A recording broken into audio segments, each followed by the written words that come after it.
IELTS listening. You will hear a number of different recordings, and you will have to answer questions on what you hear. There will be time for you to read the instructions and questions, and you will have a chance to check your work. All the recordings will be played once only. The test is in 4 sections.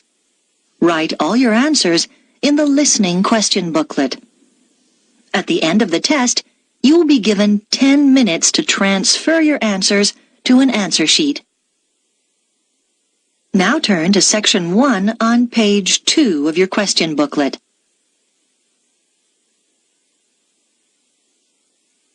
Section 1.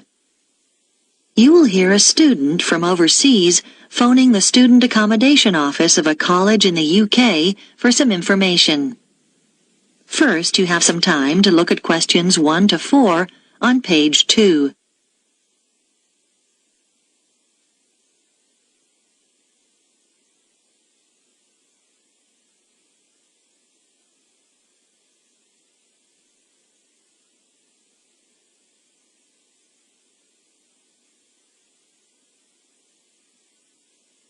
You will see that there is an example that has been done for you.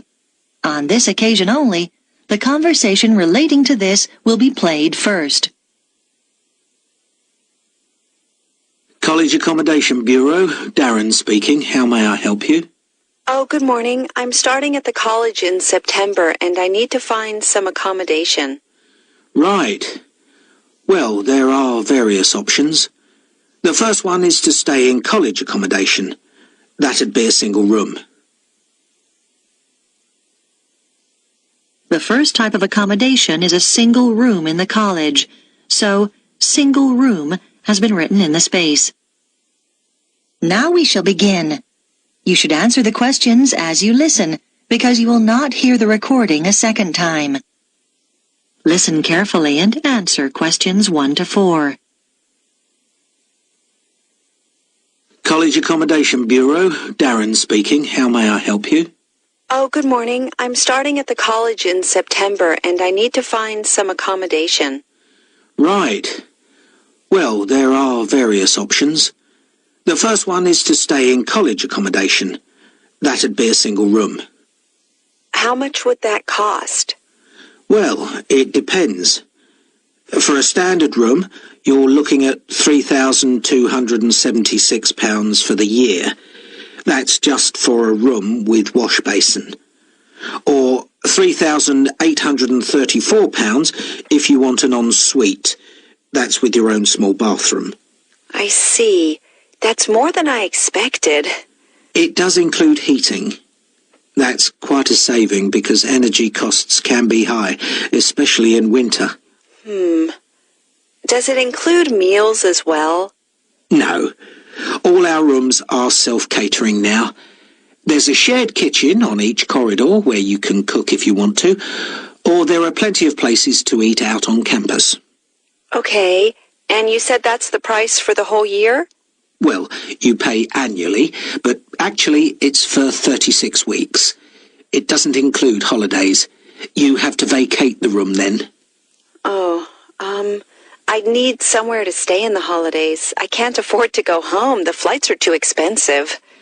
Well, there is another option. Several families who either work at the college or have children studying here offer visiting students a room in their homes. Oh? We call this arrangement Home Welcome, and we've still got a few places left at the moment. You pay £150 per week, and that includes breakfast, a packed lunch, and dinner, as well as heating. Is there a contract? Do you have to stay for the whole year? No, it's flexible. It sounds really good, but I'm not sure. I really want to be a little more independent. Before you hear the rest of the conversation, you have some time to look at questions 5 to 10 on page 2.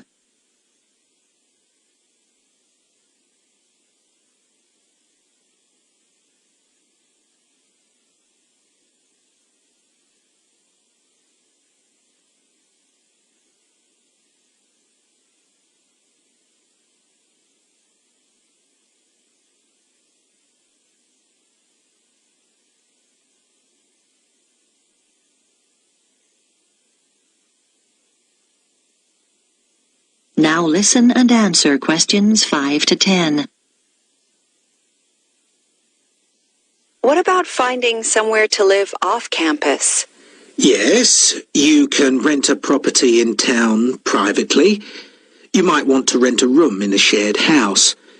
You'd have a room of your own and share the kitchen and bathroom with other students. What about if I don't want to share? You can get what we call a studio. They're often quite small, but they'll have everything you need. Right. How much would those two options cost? Well, prices vary depending on which part of town the property's in. Generally speaking, the cheapest is around £275 a month for each student. Oh, that's not too bad. Yes, but it can also be as high as £490, and then you'll have to pay all your other bills. What sort of amount would I be looking at for those? Well, last year, students were paying on average about £43 per month each for gas and electricity. This year, it'll probably be somewhere in the region of £48. That's a lot. Yes, they've gone up quite a bit, and on top of that, you have to pay for water, and that'll probably be around £9. That didn't occur to me. And I guess I'd have to pay for transportation, too. That's right. Most of these properties are quite a long way from the college. Oh, it just gets worse and worse. What's the minimum contract on this type of accommodation? 6 months. And you have to pay a deposit. But of course, you can stay there over the holidays. That's true. And you'd have to provide references. They want 2 from someone in this country. I see. That's not a problem. If you do choose this option, we can't find the property for you. You'd have to go through the estate agent which manages the property for the owner. Right. Thanks. Well, I think I'd like to see what's available privately. Could you give me the estate agent details? That is the end of Section 1. You now have half a minute to check your answers.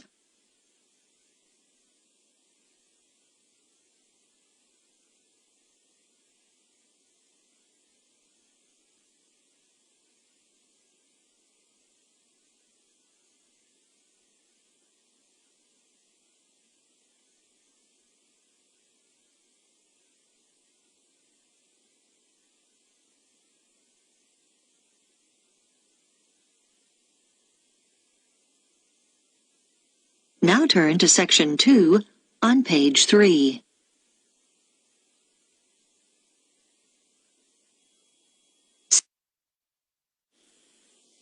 Section 2.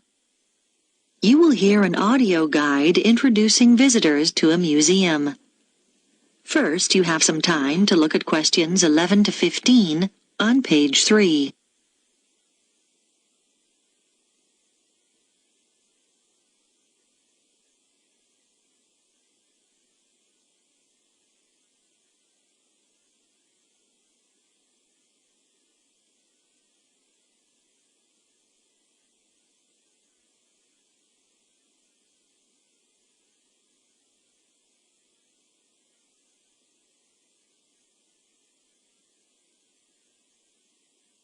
Now listen carefully and answer questions 11 to 15. Welcome to the Global Museum, located at the heart of this truly multicultural city, which is home to more than 60 different nationalities. The museum has a number of exciting displays and exhibitions, and this audio guide is designed to help you make the most of your visit. Altogether, the museum has 18 different galleries, and this season sees the opening of 3 new exhibitions. We recommend that you begin your tour by visiting this season's highlights. The Heritage Clothes exhibition is located in Gallery 5 of the museum. People who live in the area have spent 2 years preparing this exhibition, which brings together some of the fascinating garments traditionally worn in their own communities. They research the history of their community's clothing traditions and the customs and rituals associated with them. Altogether, 16 countries are represented, from Ghana to Korea, from Turkey to Nepal. The photographs that accompany each display case were taken by some of the City College students who are studying design and show the clothes being modelled by the real people who wear them in the course of their everyday lives. Another highlight this season is the exhibition called Toys from the Past, which can be found in Gallery 9. This exhibition, which will appeal to people of all ages, is on tour throughout the country and will be here for 10 weeks only. The exhibits include dolls made over 100 years ago with beautiful porcelain faces and, in some cases, real hair. The collection covers the favourite toys such as wooden train sets from many different generations and provides plenty of interest for children and adults. The gigantic board games, which are laid out on the gallery floor, are one of the most popular activities in the exhibition and should not be missed. This exhibition concludes with a special display of miniature toys. These small objects are on loan from countries all over the world and in some cases measure no more than a few centimetres. There's a tiny car made from matchsticks, a toy aeroplane complete with pilot and passengers made out of seashells, and some exquisite little buildings no higher than 4 centimetres. Before you hear the rest of the talk, you have some time to look at questions 16 to 20 on pages 3 and 4.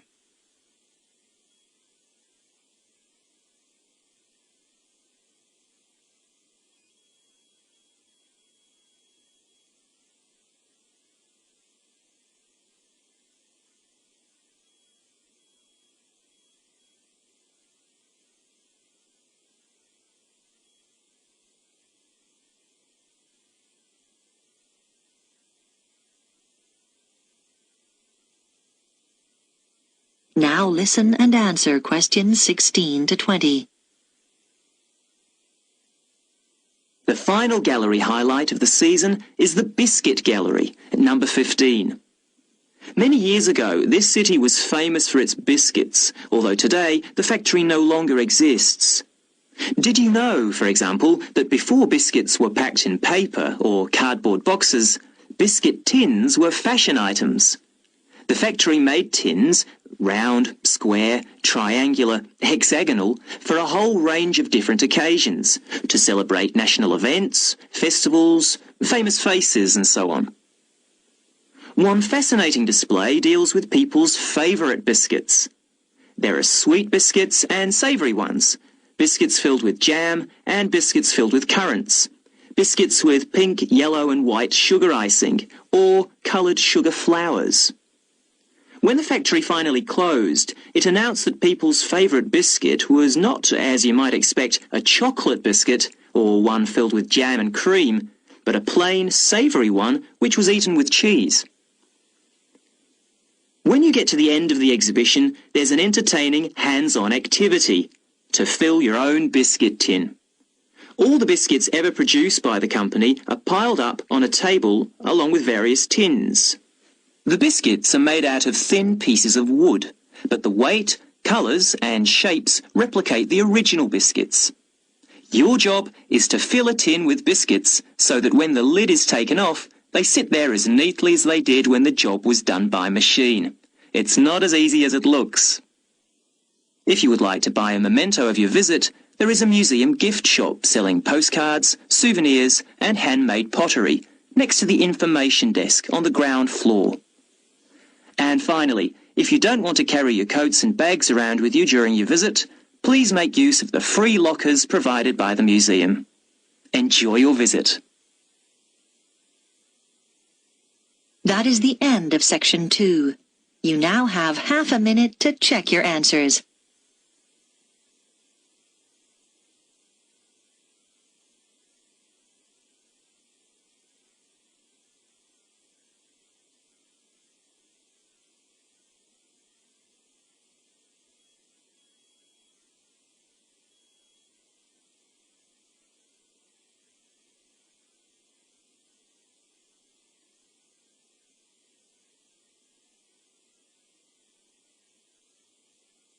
Now turn to section 3, on page 5.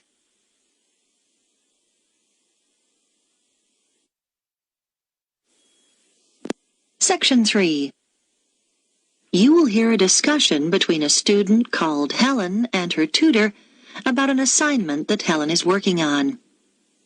First, you have some time to look at questions 21 to 24 on page 5.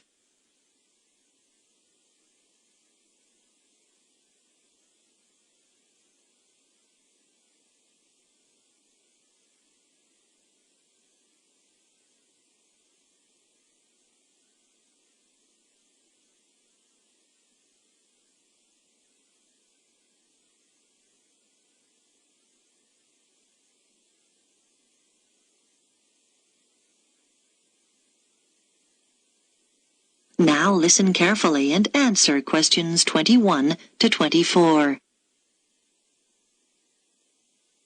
Come in, Helen. How can I help you? Well, I'm doing research for the anthropology assignment, and I was hoping to check a few details. Sure. You chose the topic of Pacific Island tapa cloth, didn't you? What have you found out so far? Well, I was going to introduce my assignment by saying that the tapa cloth is a fabric made from bark, just the outer layer of the trees. It's particularly common in the Pacific Islands, but not exclusive to them. In fact, many other peoples around the world have made high-quality cloth from bark. But what sets Pacific tapa apart is the incredible variety of roles it's played in this region. Yes, nice introduction. Though I think you could be more specific regarding dates. Okay, so what about the raw materials used? Well, tapa cloth is made from several species of tree. In the Pacific, the paper mulberry tree is most common, but it doesn't thrive in all conditions. In fact, it wasn't originally found in the islands, but was carried in their canoes by the first migrants. Tapa is also made from the breadfruit tree, which is convenient because its fruit is a staple food. The paper mulberry tree is only grown for tapa making, though. Yes, that's good. Now, what about the Maori people here in New Zealand? But the Maori don't make tapa now. That's right, and you need to account for it.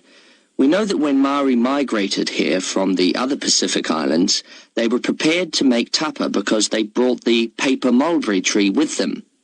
The thing was, after they'd been in New Zealand a bit, they found the flax plant, which is superior to tapa because it makes a stronger fabric. By the time Europeans arrived in the 18th century, Maori were making all their fabric from flax and had been for some time. Okay. So, with the production process itself, first the inner bark is beaten with wooden hammers to soften the fibres.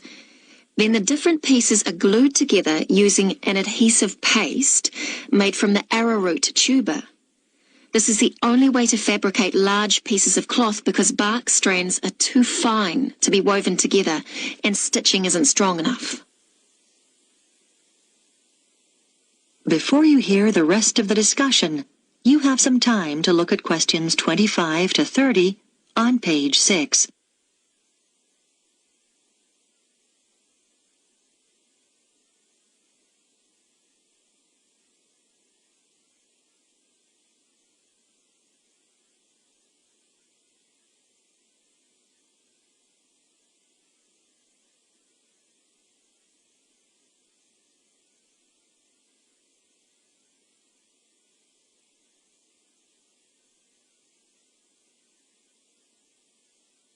Now listen and answer questions 25 to 30. So now you need details about different countries. Where would you start? I think Samoa is the obvious place. It's famous for its very fine cloth called siapo, which is hand-painted with representations of the ancestors. Still today, at the most profound events in life, such as births, funerals, weddings, and the investiture of chiefs, Samoans wear siapo robes to add significance and meaning to the ceremony. Okay, then I could talk about Tonga. It seems to me that the great innovation in Tonga has been developing a simple, coarse cloth, which is quick and easy to make. This is suitable for all sorts of everyday functions around the house, like bed covers, mosquito nets and curtains. Good point. Now, what about Cook Islands, Tupper? Well, the soil there is poor quality, so the breadfruit tree is often used.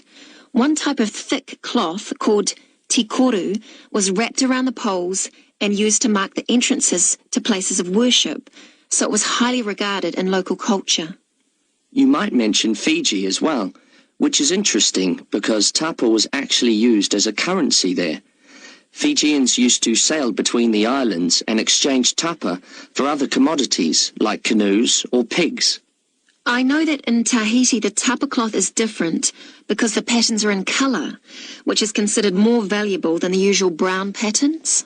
You're right about the Tahitians using coloured pigments, but they aren't more valuable. The colours are only a decoration.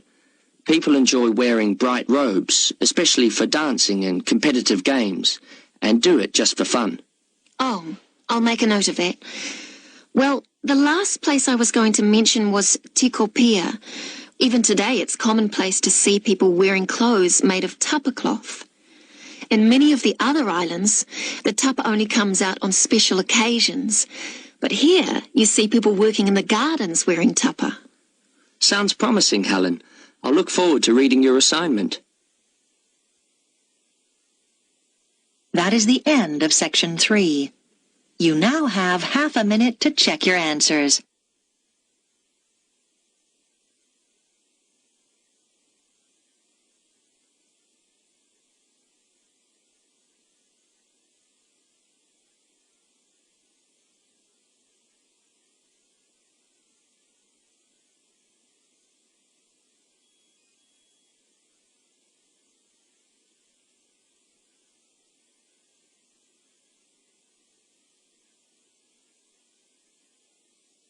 Now turn to section 4 on page 7.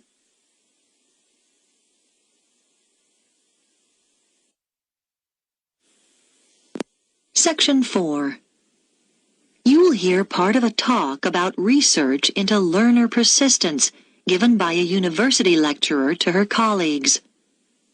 First, you have some time to look at questions 31 to 40 on pages 7 and 8.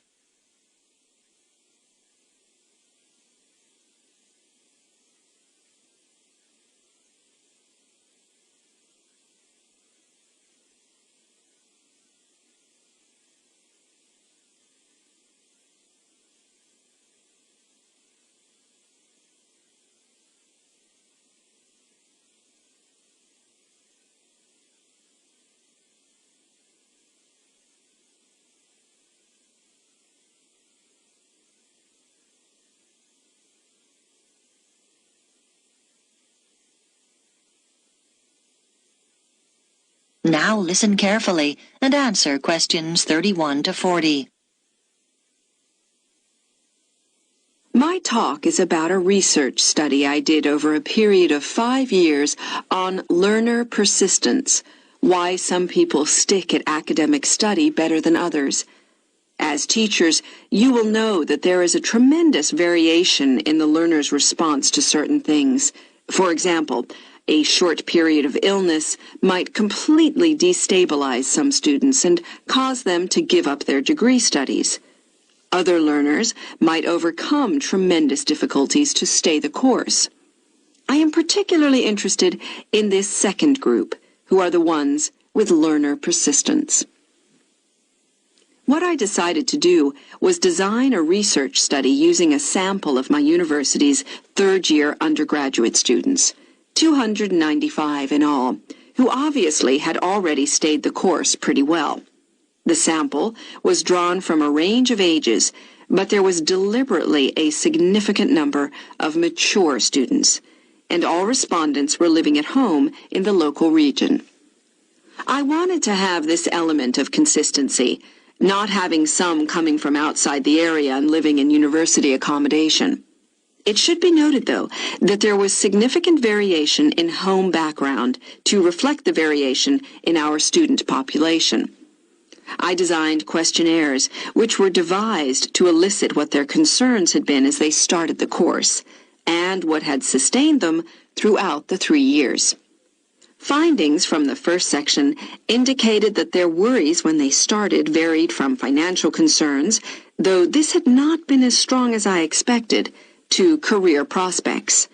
But mature students with children tended to emphasize uncertainties about their relationship with them.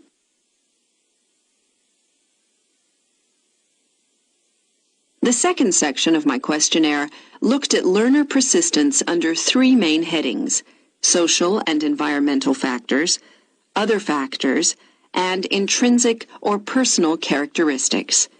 I identified 3 levels of importance for each of these. At the first level, those points identified by participants as most important in learner persistence. For social factors, many respondents said how crucial it had been to have good support, though there was no one specific source. It could be family or friends. As regards other factors, students are heartened not so much by high grades, but by what they regard as success in study. And for personal characteristics, many respondents reported that they took pleasure in challenge, and that this was regarded as very significant. At the second level of importance, in the first category, a sizable percentage talked about the fact that they had enjoyed themselves in school as an important social factor. In the second column, other factors, a number of people said that what was of most importance was decent health. This had a fairly strong influence on their persistence in their studies. And then, under the heading of personal characteristics, there were quite a large percentage of respondents who mentioned they felt it was important to have lots of interests in their everyday lives. This gave them a depth and sense of perspective, which less persistent learners might lack. And then, on to the third level. Under social factors, several respondents talked about good relationships with their tutors. For other factors, they mentioned lack or absence of any problems in their families. And finally, under column 3, they identified an ability to juggle several roles, what we might call their capacity for multitasking. Now, these findings obviously helped inform the design of activities, as I mentioned. But in addition, a number of further recommendations emerged. Firstly, I propose that the department distributes questionnaires to first-year students to help get an idea of their maturity when starting the course. This is really our overriding concern. Secondly, I recommend we look into ways of offering induction courses for some selected students to allow them to take on the role of advisors. We think they are the best people to act in that role. This policy will make support much more accessible to our students. Thirdly, this help is often most needed in the evening and night when offices are closed, and so we should set up online services instead of the more traditional telephone services. Research has shown that these services are actually more accessible to the majority of students. And finally, it is often important to be proactive. If students are not meeting deadlines, then someone should contact them rather than wait for them to come to us. Now, are there any questions about the points? That is the end of section 4. You now have half a minute to check your answers.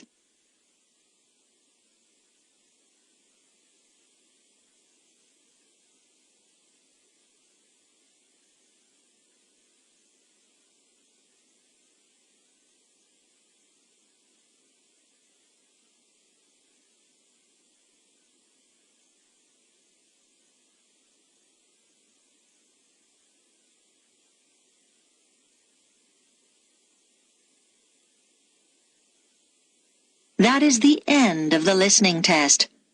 You now have 10 minutes to transfer your answers to the listening answer sheet.